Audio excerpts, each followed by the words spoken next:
What's up, booktube? It's Leah Cooper, and today I'm here to talk about all of the things I read in March, which honestly wasn't a lot. I did my makeup for the first time in well over a year, I think. I don't think I was doing my makeup like at all last summer. I can never tell if like putting in the bare minimum of like beauty standards makes me look marginally professional or if I just look crazed because I'm not very good at it. Let me know down in the comments below your opinion. Anyway, let's talk about the things I read in March. Let me pull up my writing spreadsheet. You would think because I read so little, I would be able to recall everything, but I can't. So for my stats for March are fucking trash. Technically, I only read 500 pages in March, and that only counts things that were finished in March. But still, that's trash. That's like the worst reading month I've had since August 2019, I think, where I read like nothing. But supposedly I read 4 things. I think most of those were for class, and I only averaged 16 pages per day. When it comes to my challenges, I'm now 3 books behind according to my total books to read this year goal on Goodreads. Technically, one of the novellas and one of the novels were from my personal collection. So, yay. But they weren't new books. So let me back up and explain.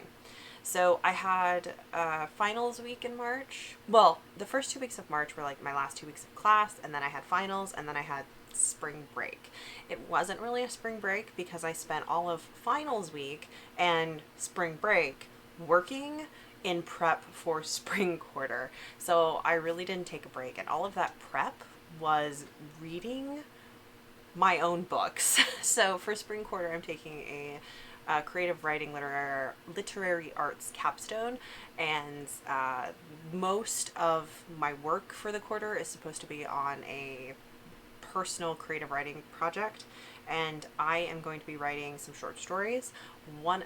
Originally I was thinking I would work on the manuscript for Profane 3, but I've decided to go ahead and write a short story that comes before Profane 3, and then I'll write Profane 3 after I'm done with my capstone, just so that my capstone project isn't quite so intense, because I think trying to write a 70,000 word portion of a manuscript in 9 weeks would be tough. But I'm still prepping to write Profane 3 in early summer.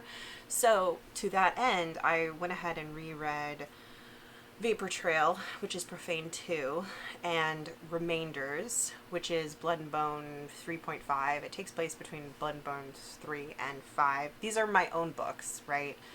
If you're interested in anything I've written, I write queer urban fantasy mysteries with romantic element. They're kind of spicy. They're very angsty. And they're very like complicated and interconnected. So I reread Remainders, which is about some secondary characters, and it's the FF novella in the series.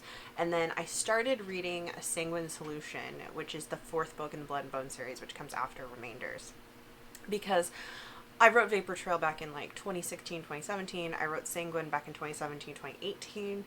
It's just been so long that I wanted to refresh my memory of all the character details and all of the plot threads I want to address in Profane 3, because these 2 series are interconnected with one another, and they have a lot of crossover characters, and they have crossover plot threads, like overarching plot threads. So, I did not finish A Sanguine Solution. I was really trying to finish it before the end of the month, but I only got halfway through it because I've just been so all over the place with my reading, because I've been reading like 5 things at once, all really long books, and I didn't finish any of them. Wonderful. So, those are kind of 2 things I read this month that technically I own. On my spreadsheet, they're going towards reading from my own TBR, Kindle-owned TBR, but that's kind of cheating because they weren't actually being counted in the number. Whatever, doesn't matter. Okay, so I read those. And then I also read an excerpt for class, which was from Dreaming by the Book by Elaine Scarry. And this is, God, I don't even know what this novel's about. It's not a novel. It's a nonfiction literature philosophy book, I think, is probably the best way to describe it. and it's, in this section at least, talking about how do we like accurately, memetically create solid worlds in writing. There we go. I'm not really big into it, but I read that. It was about 30 pages. And then it was a novella. So sorry, I read 2 novellas, 1 novel this month. So it was Knife Children by Lois McMaster Bujold. This is a like add-on novella to the sharing knife world. So it's like book 4.5. It takes place, I want to say, 10 years after the end of the original quartet, and it follows one of the secondary characters from the quartet. And oh my god, I love this novella so much. I like held off about a week or 2 after finishing the quartet to read this because I was like, I don't want the sharing knife world to be over, but then I had to read it, and I listened to it on audiobook, and I listened to it really quickly. I listened to it in like 3 days. Obviously it's short, but also I was just like listening to it in these huge chunks. I couldn't put it down, and I loved it. I think, okay, I gave it 4 stars. In my memory, I might boost that up because it's so much fun. It's a nice little coda. It's dealing with one of the secondary characters, and he had a child that he didn't know about for a long time because it was with a farmer. He's one of the lake walkers, the magicians, and they're not supposed to like intermarry. And he likes to check up on her every once in a while when he's passing through town, just to make sure she's okay, to see if she's like manifested her magical lineage or not. And she's gone missing, so he goes looking for her, finds her, and then they encounter malices, and it's good. It's so good. Like, I can't recommend the series enough. I think I'm gonna go ahead and do a full review soon on Lois McMaster Bujold's fantasy works. There's one more fantasy novel. She has one standalone novel that I want to read kind of before I do that, but I don't know how to get my hands on a copy because my library doesn't have it, and it's a really old book, and it's like my used bookstore doesn't have it. So anyways, but I am going to be doing a full like Lois McMaster Bujold fantasy review because I've read almost all of the fantasy she's written, and I just have so much to say. And that's like technically everything I read. That's all I finished, and I can't believe I spent like 7 minutes yammering about this minuscule amount of reading. But like, let me tell you about the stuff that I was also reading, because I was also reading Lady Hotspur, which I had to return to I had to just return to the library because I was only 69 pages into it. It's almost 600 pages long, and I have so much to read for class in April that there's no way I'm going to get around to this. I am going to come back to this book though because I was liking it so as far as I got.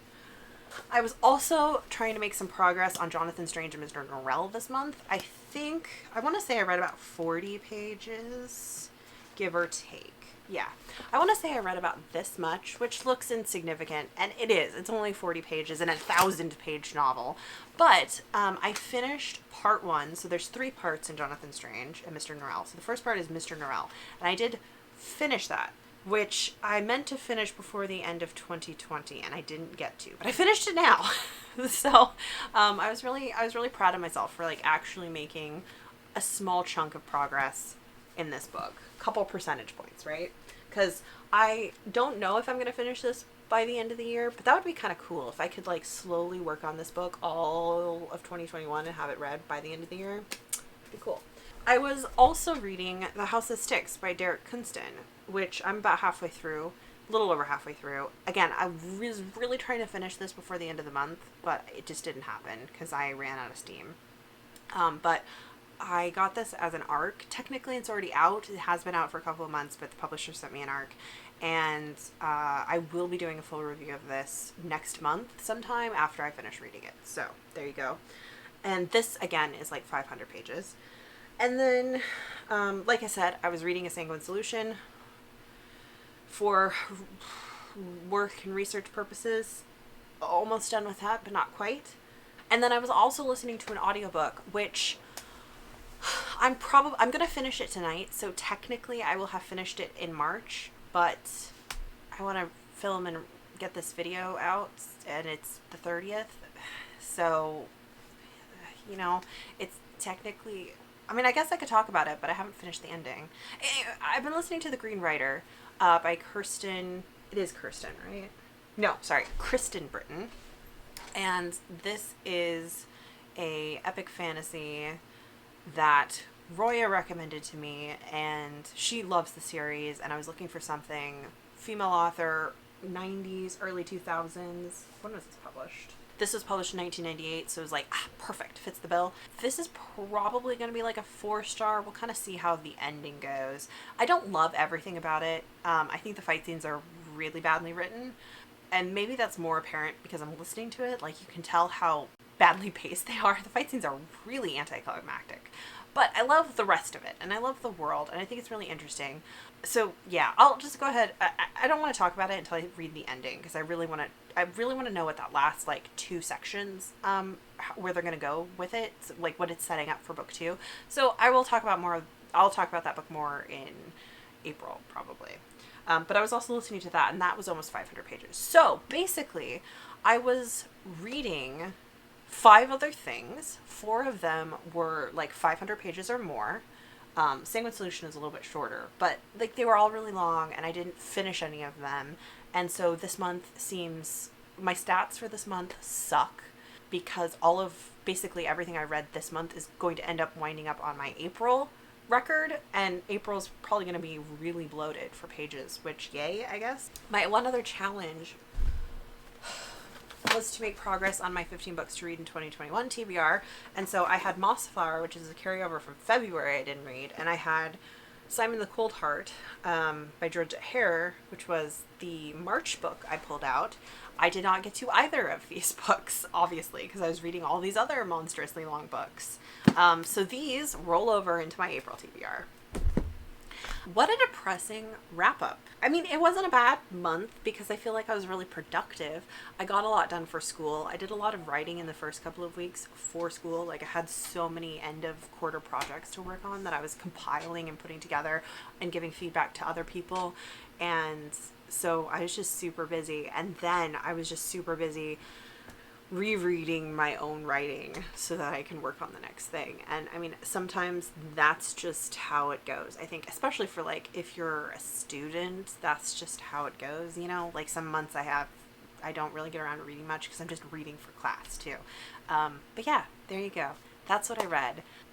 Have you, like, you know, I usually say something like, have you read any of the things I've read? What did you think about them? But 2 of the things I read this month were written by me, and I doubt any of you have read them. And also, I'm not going to solicit I'm not going to be like so narcissistic that I'm like, tell me what you thought of them. Go read them. Tell me what you, like, maybe I should promo I should definitely promo myself probably more on my own goddamn social media channel, but I'm not going to. So let me know how your March reading went. Do I have any other students or people in college watching? Any adult college students watching? Any of you out there who are like 30 and going back to school like my?